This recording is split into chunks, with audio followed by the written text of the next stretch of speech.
everybody. Today I'm going to make a meatloaf. Yep, another meatloaf. But today I want to take the concept of a wonderful Middle Eastern kofta lamb kebab. I'm going to take some fabulous minced lamb and I'm going to incorporate it with some good quality sausage meat, about an 85% meat content. So I'm going to make the meatloaf with a lot of ingredients that are included in a kofta kebab, but I'm going to add a couple of ingredients of my own, and I'm also going to add a couple of techniques of my own. So hopefully at the end of it we will have a fantastic Kofta-style lamb and pork meatloaf, and I'm going to serve it with a wonderful redcurrant mint and garlic gravy. Okay, so without any further ado, shall we crack on? Let's start with a brief run through of the ingredients. I've got some minced lamb. There's about 18 ounces there. All the measurements and all the quantities will be in the description below, including a few extra tips. I've also got about 14 ounces of good quality pork sausage meat. I've got 3 slices of wholemeal bread that I've turned into breadcrumbs. I've got a 1/4 cup of full cream milk. You can use heavy cream if you prefer. I've got the zest of a large lemon. I've got a few tablespoons of fresh chives from the garden and the same fresh parsley from the garden. I've got a tablespoon of cornflour as a binding agent. And in here we've got our spices. We've got some cumin, we've got some coriander, some smoked paprika, some wonderful Turkish sumac. I've got a couple of beef stock cubes in there with a couple of tablespoons of Worcestershire sauce. And in here I've got some minced garlic, about 4 cloves worth. In here I've got a couple of medium-sized onions that I've chopped small, and then I've got a generous tablespoon of beautiful rosemary from the garden. So, shall we make a start? Okay, let's create our flavour bomb. I've got a couple of tablespoons of olive oil with the chopped onion and the rosemary, and we're going to cook this until it's completely charred and lovely and brown.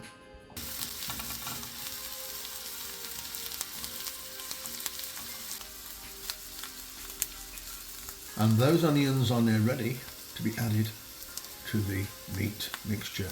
They're nicely brown and they've got some lovely little charred bits, and that will contribute gloriously to the flavour. Here I'm adding 2 tablespoons of Worcestershire sauce and 2 beef stock cubes. As soon as the heat from the Worcestershire sauce starts to get into those stock cubes hopefully will soften enough for me to mash them, and then we'll be able to make a nice paste. You can see they're turning colour. So if you can see what I'm doing, I'm now mashing those stock cubes into the Worcestershire sauce. Almost didn't say it then. Worcestershire sauce, I should say. All my American friends struggle with this, well, apart from a few. Okay, so we've mashed those lovely stock cubes into the Worcestershire sauce, and we've made a wonderful flavour bomb. Time to add this to the meat. So let's start making the meatloaf. Let's go in with that wonderful batch of flavour bomb onions and mashed up stock cubes in the Worcestershire sauce. Now let's add our breadcrumbs that have been soaking in a 1/4 cup of milk. In with the garlic. In with the beautiful fresh parsley, chives, lemon zest, smoked paprika, sumac, cumin and coriander, 1 beaten egg, and now we need to get our hands in. We want to spend a couple of minutes mixing this through because we want to get everything well incorporated. So once our mixture's mixed up beautifully, let's add some salt and pepper, and we're going to add that tablespoon of cornflour. Time to get this beautiful meatloaf in the oven for about 45 to 55 minutes on 180 degrees centigrade or 355 degrees Fahrenheit. So the ingredients for the fabulous gravy to accompany our lovely kofta meatloaf are as follows. I've got some olive oil, I've got some onions, a little bit of fresh rosemary, some minced garlic, some tomato paste, some fresh mint leaves from the garden, by the way. I've got a few tablespoons of gorgeous redcurrant jelly, and then I've got a tablespoon of dried mint as well. Obviously, we've got the obligatory stock, about a pint of stock. I'm using beef stock. Of course, you can use pretty much any stock you fancy. Okay, so it's time to do the gravy. Didn't mention it at the beginning when we ran through the ingredients, but I've got a tablespoon of butter as well as a tablespoon of oil. I'm going to add to that my onions, my garlic and my rosemary, and we're going to sweat those off until they start to turn brown. That'll take about 6 or 7 minutes. Okay, so our onions are nicely brown. In goes the fresh mint, in goes the dry mint, in goes a tablespoon of tomato paste. Okay, let's mix this round, and the heat we're on now is a very low heat. You can see all the onions are nicely brown.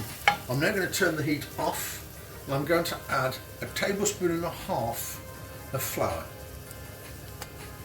So now I want to mix the flour into the other ingredients until we can no longer see the white of the flour. Once that is all mixed in, we can start gradually adding our liquids to make our wonderful gravy. In with the beef stock, we're going to add this in 3 batches and mix in the first batch, and our heat is on a medium setting, and you'll see slowly all those lumps will disappear. In with the second batch. If you feel confident, you can now turn the heat up. But don't forget, you must not stop whisking. Keep whisking so that all those lumpy bits meet each other in the middle to form a lovely thick gravy. Okay, in with the last of the stock. In with our 3 tablespoons of beautiful redcurrant jelly, and we're going to whisk that in to the sauce now, and once it's whisked in, we're going to let it reduce. So that basically means letting the sauce bubble away for about 5 minutes. As it reduces in volume, it will become slightly thicker. And it's exactly that. Look at that bubbling away. Really wonderful. It's got that lovely velvety, shiny finish we look for in a dark, reduced sauce. All I'm going to do now is add a little bit of salt and pepper just to finish the sauce off. And that sauce is great for my meatloaf, but it's also perfectly matched for any plain lamb dish you're doing. It will go with lamb chops, lamb cutlets, lamb steaks, even a plain roast lamb dish. This will turn a bland lamb dinner into a spectacular one. Shall we have a look at the meatloaf? It's been in for about 50 minutes, and I've just took it out. I'm going to let it settle for about 10 minutes before I slice it, and then it's ready to receive the wonderful gravy we've just made. And there we are. A couple of slices of meatloaf covered with a ladleful or 2 of that wonderful gravy. Absolutely fantastic.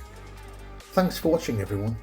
I'm going to tuck in to this fabulous meal. See you all very soon.